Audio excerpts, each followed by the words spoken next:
Telangana Congress party India కూటమి సుదర్శన్ రెడ్డి గారిని దేశానికి వైస్ ప్రెసిడెంట్ చేయాలని నామినేట్ చేశారు. ఈరోజు సెప్టెంబర్ 9th ఎలక్షన్.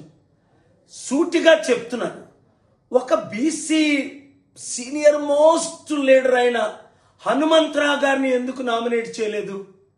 42% బీసీలు ఉన్నారని 50 నుంచి తగ్గించి మేము బీసీల కొరకు పోరాటం చేస్తామని పెద్ద కబుర్లు ఆడుతున్నారు ఈ కాంగ్రెస్ పార్టీ. 55 సంవత్సరాలు కాంగ్రెస్ పార్టీ దేశంలో ఏలింది.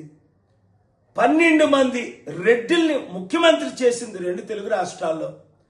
ఏ ఒక్కరోజైనా బీసీల పట్ల న్యాయం చేసిందా? లేదు. అదే ఒక హనుమంతరావు గారు లాంటి క్యాండిడేట్ని పెట్టమని నేను రికమెండ్ చేశాను, ప్రపోజ్ చేశాను. వాళ్ళ ఎంపీలు ఉంటుండగా మాట్లాడాను, చేయలేదు.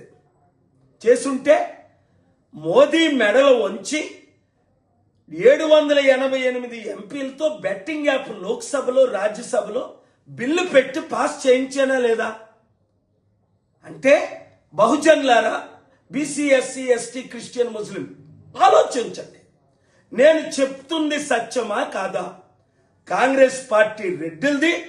అందుకనే ఆ కాలంలోనే ఎన్టీ రామారావు గారు 81లోనే ఇది కుల కుటుంబ అవినీతి పార్టీ అనే తెలుగుదేశం పార్టీ ఆయన పెట్టి కులాలకు మతాలకు అతీతంగా ఆయన ఫైట్ ఇచ్చారు. కాంగ్రెస్ పార్టీ మారాలి, రేవంత్ రెడ్డి మారాలి, సోనియా గాంధీ మారాలని ప్రార్థించండి. బహుజనులకు అధికారం రావాలని జూబ్లీహిల్స్ లో ఫైట్ చేద్దాం. ఈ కుల కుటుంబ పార్టీలు చిత్తుగా ఓడిద్దాం. ఈ వీడియో అందరికీ షేర్ చేయండి.